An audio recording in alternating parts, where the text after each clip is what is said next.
So, yung course of action namin dito, actually, legally speaking, nagkakandak na kami and with cooperation doon sa PNP Cybercrime.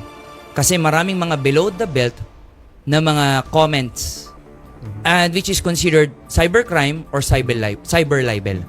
Kasi sinasabi nga dito ng ating libel law sa revised penal code na imputation, maliciously imputation of a crime or a defect. Sabi nga dito, Tagalogin natin, yung pambibintang o pamamahiya, maging totoo man daw o gawa-gawa, whether it is real or imaginary, considered libelous daw. Di ba? So anong point natin doon? Bakit kasi baka magtataka, bakit magiging libelous or cyber libel? Totoo namang ginawa. Kasi ang sinasabi ng batas natin dito o yung principle natin, we are a country of law, not of men. So sa madaling sabi po, kung meron po tayong pananagutan, hindi po natin ilalagay ang batas sa ating mga kamay, but bagkus dalhin po natin sa proper forum o ito po yung korte. So in short, attorney, may plano ho kayong magsampa ng kasong libelo dito sa mga nagko-comment na tungkol ho dito sa nangyari, no? Yes, dito yes. sa insidente na tingin nyo medyo below the belt na. Yes, oh. Kung alam mo ang totoo, hindi ka basta-basta malilito.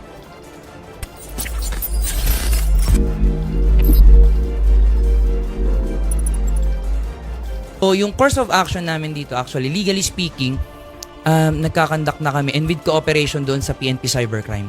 Kasi maraming mga below the belt na mga comments and which is considered cybercrime or cyber libel. Kasi sinasabi nga dito ng ating libel law sa revised penal code na imputation, maliciously imputation of a crime or a defect. Sabi nga dito, Tagalogin natin, yung pambibintang o pamamahiya, maging totoo man daw o gawa-gawa, whether it is real or imaginary, considered libelous daw. Di ba? So anong point natin doon? Bakit kasi baka magtataka, bakit magiging libelous or cyber libel? Totoo namang ginawa. Kasi ang sinasabi ng batas natin dito o yung principle natin, we are a country of law, not of men. So sa madaling sabi po, kung meron po tayong pananagutan, hindi po natin ilalagay ang batas sa ating mga kamay, but bagkus dalhin po natin sa proper forum o ito po yung korte. So in short, attorney, may plano ho kayong magsampa ng kasong libelo dito sa mga nagko-comment na tungkol ho dito sa nangyari, no? Yes, Dito yes. sa insidente na tingin nyo medyo below the belt na. Yes, oh. Matapos ang matagal na pananahimik, kumikilos na ang kampo ni Yana Aguinaldo o mas kilala bilang Yana Motovlog upang labanan ang matinding online harassment na kanilang nararanasan mula sa viral road rage controversy. Ayon sa kanyang legal team, hindi na ito simpleng freedom of speech. Ang mga natatanggap na mensahe at komento ay maituturing na bahagi ng cyber libel, identity manipulation, at online sexual harassment. Mga krimeng may malinaw na parusa sa ilalim ng batas. Kasalukuyan na silang nakikipag-ugnayan sa PNP Anti-Cybercrime Group upang tukuyin ang mga account at IP address ng mga taong patuloy sa pagpapakalat ng paninirang puri, kabastusan at maling impormasyon. Ang kampo ni Yana ay nagsusumiti na ng mga ebidensya para magsampa ng kaso laban sa mga individual at grupong nasa likod ng mga peking account, edited videos at mapanirang post. Hindi na ito laban sa simpleng troll. Ayon sa kanila, ito ay sistematikong pag-atake sa pagkatao ng isang babae. Mula sa comment sections hanggang sa private messages, maraming hayagang bastos at sexist na mensahe ang tinatanggap ni Yana. Ang problema, hindi na lang ito tungkol sa road rage. May mga nilikhang post na naglalaman ng maling quote, tulad ng, "Tuloy ang buhay kahit niyuyurakan ka na ng mga walang ambag sa buhay mo." Tila galing kay Yana, pero ayon sa kanyang team, ito ay galing sa isang peking account na gumagamit ng kanyang pangalan at larawan. Layunin nitong lituhin ang publiko at dagdagan ang galit laban sa kanya.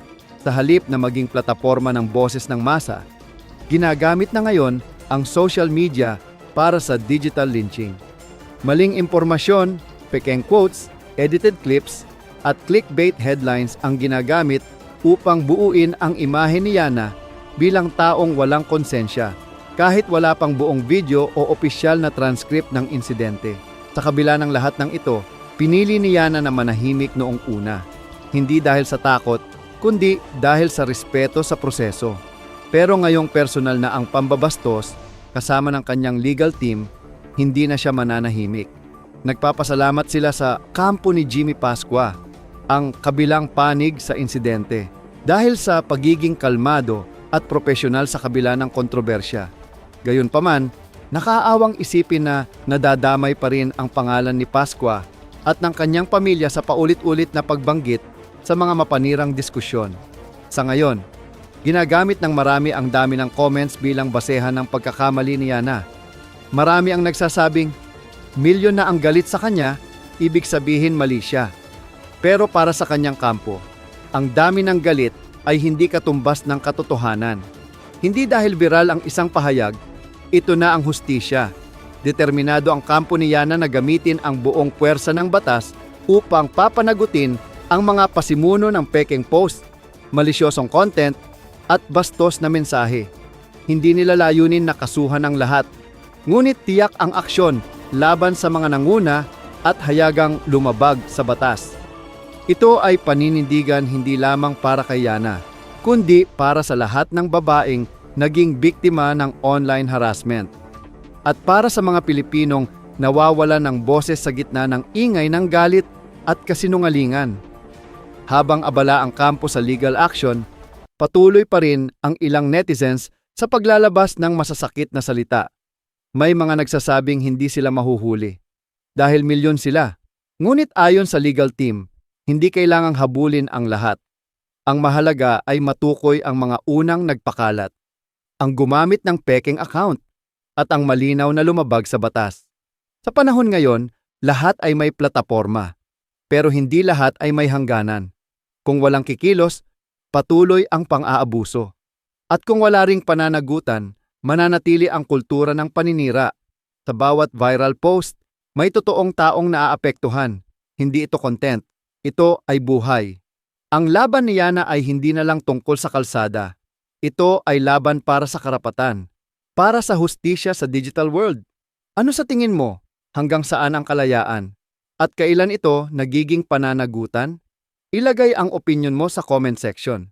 At kung naniniwala kang mahalagang pag-usapan ang mga ganitong issue, huwag kalimutang i-like at i-share ang video.